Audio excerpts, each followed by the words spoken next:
At the end of the day, you'll remember we spoke about knitting needles and bulldogs. Let's go on. Netherlands and Netherlands. Yes. So, I'm a lactation consultant. So you're a lactation consultant? Yes, Ah. so not a midwife. So I read your... A midwife as well? No, I'm a not. lactation She is, but consultant. I'm not. Yeah, I'm only a lactation consultant. So I read your work from the lactation perspective. Ah yes, which one? Well, I've got 4 of them that I read, so it doesn't matter. But at least, because I think you cannot separate the two. Because No. like you said, lactation starts in the first hour, and the way the Yes, delivery yes, went yes. is important for the way lactation starts. But we had a training earlier this year, and there was a psychologist, and she said the whole thing about lactation, and maybe also about birth, is the thing that couple precedence nowadays is more important than the mother-child relationship. So because society attaches more value to the partner relationship than to the mother-child relationship, many things start to go wrong, because we are no longer willing to give up certain rights or demands or things if they benefit the infant instead of the adults within the relationships. Do you feel that you That's have a very seen... common, yes, it's a very common idea. Have you seen a It's change true in that these 50 years? It's true that the quality, the duration of breastfeeding is related to family structures. You cannot separate both. I developed that in a book called, in English it was called Birth and Breastfeeding. In German, Geburt und Stillen. Yes. In French, originally, le bébé est le plus beau des mammifères. Always complicated in French.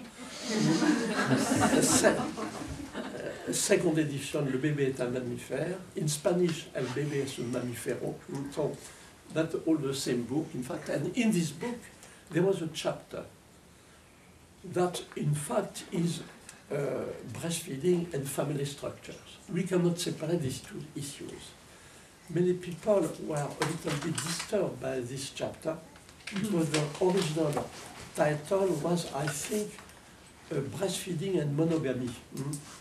Because I was studying breastfeeding in our society, where apparently the only accepted, morally accepted family structure is monogamic, you know. So I was studying that in our society. So some people were not so happy with contrasting monogamy and polygamy, at such a point that this book had never been published in Polish for that reason.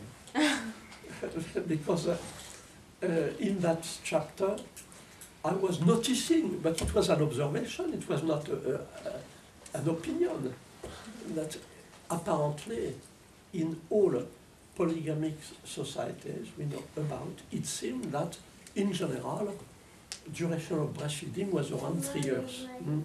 Around 3 years. Because we have to wonder, but among humans, what is the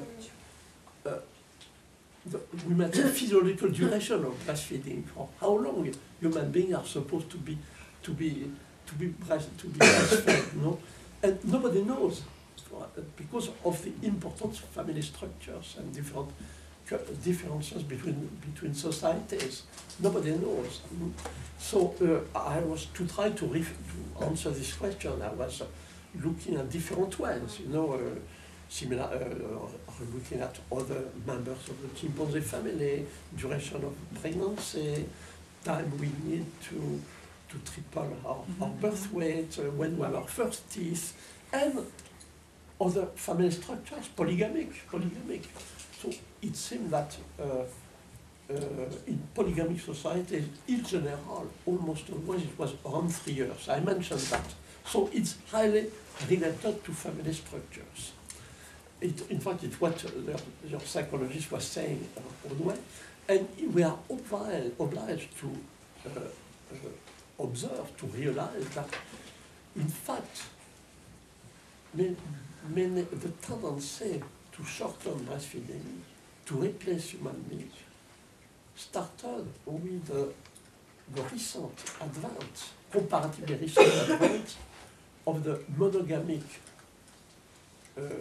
family as the only morally acceptable family structure, which is originally a Greek Roman phenomenon. And from that time, it's history, you know, but people don't like fact.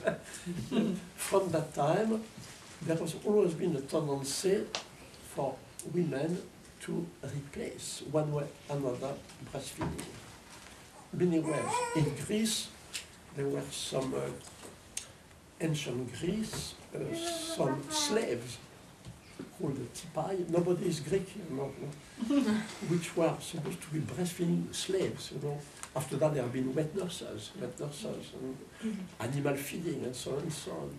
And the tendency to reduce, you know, obviously related to family structures. One way to realize that is to look at the Old Testament. At the beginning of the Old Testament, the patriarchs, Abraham and so on, were polygamic. It was still the age of accepted polygamy. But at the end of the Old Testament, the monogamic family structures had developed, had become the dominant family structure morally acceptable. And you read at the end, for example, in the Lamentation of Jeremiah, you read texts suggesting that many women don't breastfeed anymore. Jeremiah is saying in his Lamentations, who knows about the Lamentation of Jeremiah? You know what I mean? He said, but now my sisters, that is to say women my generation, don't want to give the breast to their baby. Well, even the sea monsters, probably it means dolphins and whales, even the sea monsters give their breast to their babies, and now my sisters are reluctant to give breast. So, just to say that what your psychologist is saying, it's not new. That quality, duration of breastfeeding is highly dependent on family structures. We cannot separate both. However, there are factors that people are really a bit reluctant to look at, and probably very important today. We don't realize the strong connections between birth physiology and the physiology of lactation. And it's one reason why breastfeeding is obviously becoming more and more difficult. Breastfeeding statistics are worse and worse everywhere. Probably that we have new ways to interfere with the physical processes. This morning, I suggested that when you use a drip of synthetic oxytocin, it's theoretically probable that it's a way to desensitize oxytocin breast receptors. Oxytocin receptors are necessary enough to be present, active, for an efficient milk ejection effect. There is no milk ejection effect without effective oxytocin breast receptors. So it's very probable. In general, we can say, and it's easy to explain today, that's why it's so easy today to talk to doctors, because they understand that immediately. The strong connections between birth physiology and the physiology of lactation, which was so difficult to explain 40 years ago. I'll give an example. It's only in 1979. In 1979, we learned that during labor, women are supposed to release beta endorphin. We learned that in 1979. And roughly at the same time, we learned that beta endorphin is a releaser of prolactin. So from that time, it was easy to understand a physiological chain of events.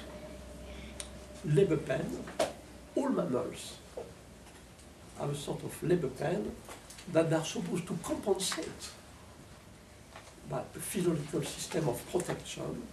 One component of this physiological system is the release of endorphin. So a chain of events, labor pain, beta endorphin, prolactin, molecular hormone, prolactin, necessary to secrete milk. That's a chain of events easy to explain. Labor pain, endorphin, prolactin, immune secretion. Easy to explain. When you understand that, you understand that if you electively eliminate the pain, for example, an epidural anesthesia, you disturb the rest of the physiological processes. You cannot eliminate the pain and maintain the rest of the physiological processes. It's a problem. And this is demonstrated in different ways. Of course, it's difficult to do randomized control studies about the effect of epidural anesthesia. You cannot, at random, decide that 1,000 women will give birth with an epidural anesthesia, and 1,000 women will not have access to epidural. It's not feasible. However, randomized control trials have been possible by taking into account that there are two kinds of techniques of epidural anesthesia. One is the conventional technique, only local anesthetic, Narcan, for example, or bupivacaine. Side effect, you cannot move your leg. And the other technique is just a little bit of local anesthetic, but comparatively big amount of a synthetic morphine, which is in general fentanyl. Two techniques. So that made a randomized control trial possible, comparing the two techniques. The main result is that the epidural anesthesia with fentanyl, synthetic morphine, disturb much more breastfeeding than the conventional technique. Disturb more the initiation of breastfeeding, the quality of breastfeeding, the exclusivity of breastfeeding, and finally the duration of breastfeeding. So it's a way, indirect way, to demonstrate the importance of some medical interventions during childbirth on the duration of breastfeeding. I told you that in our study in Malaga, one of the variable, the outcomes we want to study is to have hard data, at least the duration of breastfeeding. This is hard data. And people remember, women remember, from what I understand from Malaga, exactly how long they have breastfed. In general, they are not quite precise. So it's an example, but there are many other examples of easy to explain connections between birth physiology and physiology of lactation.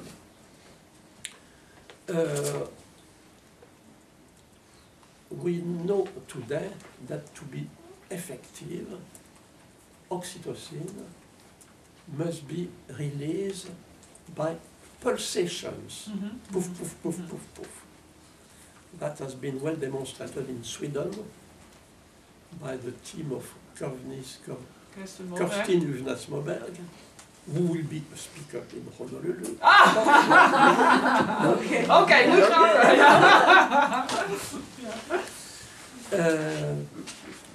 So they developed a program to evaluate the number of pulsations of oxytocin release, not to measure the level of oxytocin, but the efficacy of oxytocin release. A program called PULSAR, So they use that 2 days after birth, when the baby is at the breast.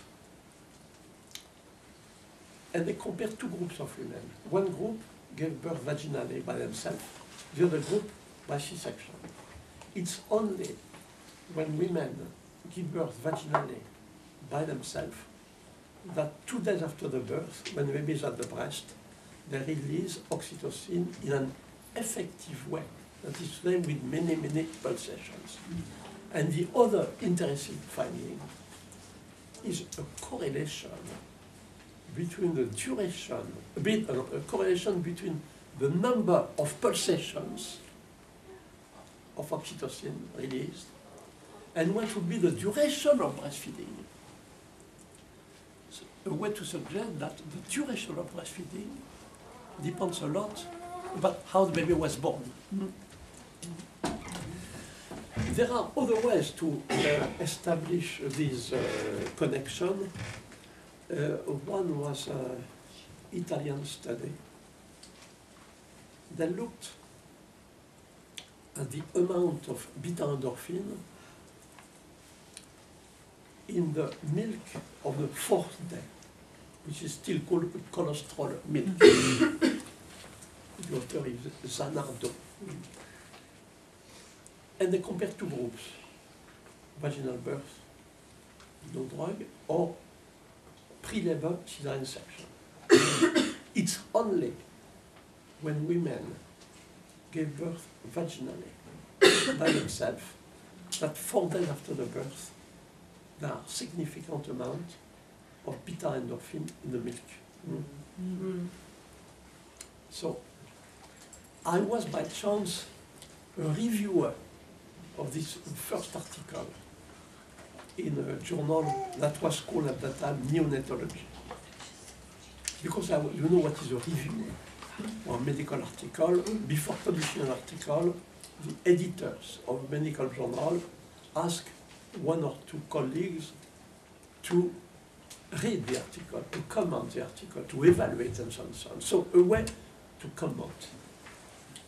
My comment was, it would be interesting to see if there are correlations between the amount of beta endorphin in the milk of the 4th day and what will be the duration of breastfeeding. Because we have to wonder, but what is the role of this opiate, of this kind of natural morphine in the milk of the 4th day? We can assume that for the baby, it's a sort of reward. Perhaps the beginning of an addiction. Baby is consuming a little bit of morphine. He wants to go back to the breast. That probably it has a function. This. So this was at least my suggestion. You cannot say more. But if I said that briefly, is to realize at which point lactation physiology is connected with birth physiology. So in our society, where we routinely disturb dramatically birth physiology, one way or another, it would be surprising to find good breastfeeding statistics. And interesting that the statistics are particularly bad in countries where they have powerful campaigns to promote breastfeeding. Good example of such countries, there is Brazil and China. Brazil and China have many points in common. 2 emerging countries, as people say today, emerging countries, but also 2 countries with skyrocketing rate of cesarean section, and also 2 countries with powerful campaign to promote breastfeeding. People promote breastfeeding. The promotion of breastfeeding is included since 1987 in the Brazilian constitution. And in Brazil, so they do all what they can to promote breastfeeding. And in Brazil, they train huge numbers of health professionals who have nothing else to do than to promote breastfeeding and to repeat during the first 6 months baby only need human milk. That's the job of this army of people. Some of them are originally nurses, other midwives, other doctors, other psychologists, other traditional healers, but the same training. Baby only needs human milk during the first 6 months. The pediatrician from Rio de Janeiro had a strange idea. He was wondering, but these women who spend their life repeating that during the first 6 months, the baby only needs mother's milk, when they have their own baby, how long do they breastfeed? Few weeks, 3 days. The average duration was 98 days. And it was not for economical reasons, because they had a paid leave much longer than that. But if you read this paper carefully, you find that among this group of women, among those who had a university degree, the rate of cesarean section had been 86%. And among those 86%, and among those who had the grade of technician, the rate of cesarean section had been 66%. So it's, in practice, a population of women who had not given birth. It would be surprising that they have good breastfeeding statistics. It has nothing to do with their knowledge. Neocortical inhibition. It was totally to do with the difficulty to breastfeed. Interestingly, once in Rio de Janeiro, I was in a round table about breastfeeding, and this pediatrician was in the same round table, and I was the first to talk. So because he was there, I spoke about his study and my interpretation. And interestingly, he was surprised, first that I knew about his study, but he was also surprised by my interpretation. For me, it was so simple. You study a population of women who have not given birth, you would be surprising that they can breastfeed. That's all, full stop. So he had a difficult, complex interpretation. Breastfeeding is an hybrid of nature and culture. You know, many things like that. Only intellectual people could understand what he was saying. There were some psychologists who could understand that, not the others yet.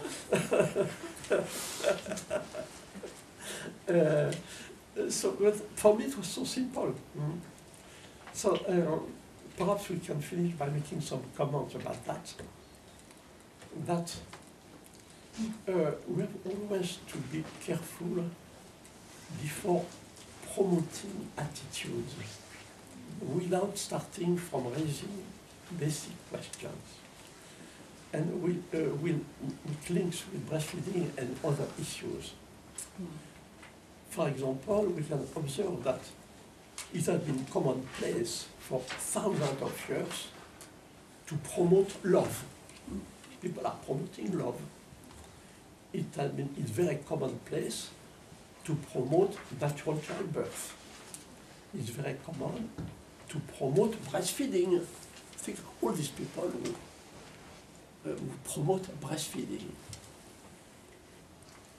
We can say that apparently this promotion of love, breastfeeding, natural childbirth has been effective in a sense that everybody agrees that love is important. Everybody agrees with that. You know, we must love each other. That everybody agrees that breastfeeding is good, and many people understand the reason for natural childbirth. It has been effective, but has it been useful?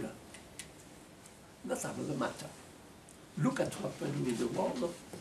We are not sure that promotion of love has been very useful. Look at what's happening in terms of statistics. We are not sure that the promotion of natural childbirth has been useful. look at statistics in breastfeeding, we are not sure that promotion of breastfeeding has been useful. Why? Probably because we don't start from basic questions.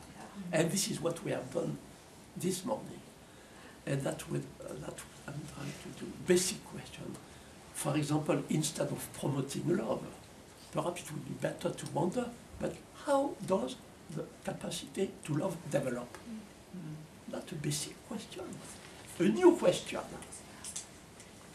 We needed data provided by modern sciences, data answering this question we needed the answer to this question to phrase the question.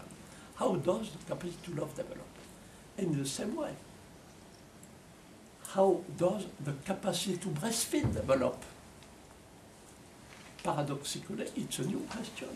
If you wonder how does the capacity to breastfeed develop, perhaps you have to wonder, but it's linked how how the woman gave birth. Perhaps it's perhaps the way a girl was fed when she was a baby, it's something you do. When you compare countries, you have reason to that. For example, the Netherlands, in spite of their long tradition in midwifery, and in terms of initiation of breastfeeding, in the Netherlands, the tradition is much more to delay breastfeeding, not to. And the best statistics in breastfeeding are not found in Netherlands. They are much more in Scandinavian countries, you know. So perhaps, how does the capacity to breastfeed develop? I had a home birth in London with a Dutch lady. She gave birth easily. I think she would have been born at home. But she could not breastfeed. She had problems with breastfeeding. But she had not been breastfed. So, anecdotes, no value, scientific value, but to say we have to wonder how does the capacity to breastfeed develop?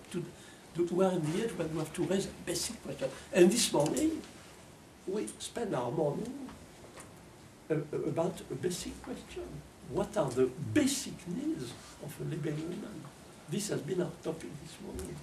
And how we can learn from modern physiology, how we can anticipate the advent of a new paradigm, a new understanding of the basic need of living woman, in contradiction with our cultural conditioning. And so that I enlarge a little bit your topic, you know. Oh, that's about fine. breastfeeding. Often we understand better a question when we enlarge it. Yeah. Yes, your question was about breastfeeding, but... Well, not mainly, no, because I like your role about, when I read that, it was like, they say in German, aha-erlebnis, that all of a sudden you think, oh, that's it. Like, I think you developed that with Niles Newton, with the milk ejection reflex is preceded by the fetus ejection reflex, is preceded by the sperm ejection reflex. So I think this is all surrender. It's all also the prevention of neocortical inhibition. Yes, yeah. Yes, in fact, Niles Newton was an American scientist. Was a pioneer. Yeah. She had anticipated the behavioral effect of oxytocin. But she was studying in particular the birth of mice, non-human mammals, mouse, mice. What the factors, the environmental factors that can influence the birth of mammals, of non-human mammals, mice. And she was using the term fetus ejection reflex. I found that interesting because I was convinced from some observation in the situations that are almost unknown in our society that when some cases, some women can have also a real fetus ejection reflex. I understood that when human beings can eliminate the activity of the neocortex, they have more similarities with other mammals. That's the point.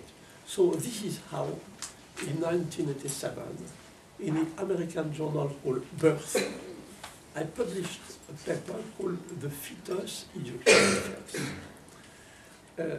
describing the fetus ejection reflex, why it cannot be understood in our society, because you need special situations that are unknown, particularly in the natural childbirth movement, I must say. You know?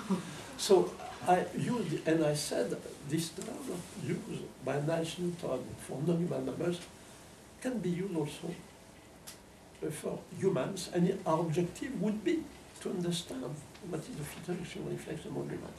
In the same issue of this journal, Niles Newton published a complementary article called The Fetus Ejection Reflex Revisited. So she could express her satisfaction that this term had been saved from oblivion and could be used for human beings as well. So that's the history of the term fetus ejection reflex about human beings. And I must say that I have adopted vocabulary used by Niles Newton, which is a way to realize the similarities between all events, episodes of our sexual reproductive life. I talk about fetus ejection reflex, milk ejection reflex, sperm ejection reflex. Wonderful. It's always the same story. When you establish some connection, you understand better the whole. You understand also better.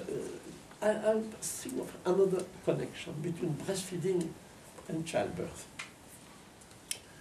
It seems that many difficulties in breastfeeding are related to difficulties in the milk ejection reflex. Something to do with oxytocin system. What is special about oxytocin is that we might say, to simplify, it's a shy hormone. It's timid, highly dependent on environmental factors. You cannot easily release oxytocin in the presence of observers or strangers. You know, it's a shy hormone. And it's interesting that often I heard of women who had difficulties in breastfeeding. They saw lactation consultants. And I hear lactation consultants trying, we tried everything, you know. And often when they say we tried everything, they talk much more about positioning. Positioning, that main topic. So often I say, did you try to suggest this woman to spend some time in a small dark room, the door closed, the guarantee that nobody will open the door, that the mother and her baby like that? That's the first thing to do, to try to release the shy hormone. But people always start with positioning. So the helper is also an observer, you know, holding the baby, trying that out. It's the same for childbirth. How many times I heard about long birth, difficult birth, 48 hours, although we tried everything. So when I said you tried everything, they say this position, that position, this position, so on. We tried the birthing pool, you know. And I said, did you try to send, for example, the baby's father miles away, going shopping somewhere, you know, and no. Never. That would be the first thing to try. When you know that oxytocin, the shy hormone, you know, the first thing of who is around. So there are similarities, you know, similarities in the mistake, similarities in the physical processes, similarities in to explain the difficulties we can observe today. The point is to observe the difficulties. They are not interpreted as difficulties. No, when you look at the statistic of breastfeeding, we don't need to give the details, but almost everywhere, people are surprised. Average number of women give breastfeeding at 6 months is so small, you know, although everybody knows that 2 months is so small. So what is the reaction of public health organizations? We must modify our campaigns for the promotion of breastfeeding. That's always the reaction. Yeah. So they are repeating, breast is breast, breast is breast. We're fed up with breast is breast. Yeah, we don't see it anymore. It's outdated. But they don't look at the root of the problem. No? Yes. How does the capacity to breastfeed develop? Where to start? What are the basic needs of laboring women? How does the capacity to love develop? In the current scientific context, we don't phrase the question, but scientists provide answers to this question. That's what is ironic. We have answers to questions we don't phrase. We don't provide. Or I think I feel obliged once more to refer to Honolulu, because when talking about questions and phrasing questions, finally, the main objective of our mid-ocean conferences. When we organize a conference, it's always in the middle of an ocean. The previous one was the Mid-Atlantic Conference in Las Palmas, Gran Canaria, middle of the Atlantic Ocean. Mid-ocean, just to realize that all these issues are not special to one continent or another continent. They are global. So let's meet in the middle of the ocean. So, but now it will be the Mid-Pacific Conference, Honolulu, October 26, 28, 2012. So the main objective, once more, is first to provide a sort of overview of technical and scientific advances that will influence the history of childbirth. That's the role particularly of the plenary sessions. For example, Michael Stark, Berlin, the new technique of C-section, technical advances, obviously influencing the history. We cannot deny that. Scientific advances, we mentioned Carcinomas model, behavioral effect of oxytocin. But also, we have among the scientists Elizabeth Bick from Stanford University, an expert in how the gut flora is established immediately after birth, according to the first microbes made by the baby. And Georgios Stamatas, who is an expert in how the skin microbiome is established immediately after birth, according to the first germs made by the baby. Important question today, since a great part of humanity is not born anymore by the bacteriologically rich zone, which is the perineum. Human beings have been programmed to be born via the perineum, bacteriologically speaking, very rich zone. Now they are born, are born by the abdominal route. Another way to establish the gut flora, another way to establish the skin microbiome. Oh, and we know today that our immune system is to a great extent educated about our saprophytes, microorganisms. So we have people who say that our gut flora is 60% of our immune system. And it's not something we can change easily. It's established soon after birth. We might say that our conference is also probably the first international conference about the future of the relationship between human beings and the world of microbes. Two worlds, human beings and the world of microbes. But we're changing everything. So that's why I'm talking about that now. new situations, let's phrase new questions. That we have to start with new. Well, I don't want to say more. If you want to know more, as I told you, perhaps I didn't tell you, wombecology.com. Womb, like the uterus, W-O-M-B. Wombecology, one word, WOMBECOLOGY.com, and you'll have more details about this Mid-Pacific Conference that we also call it the Honolulu Great Wake-Up Call. Want is to wake up humanity, realize what's happening. So it's the Honolulu Great Wake-Up Call. I'll repeat for you, wombecology.com.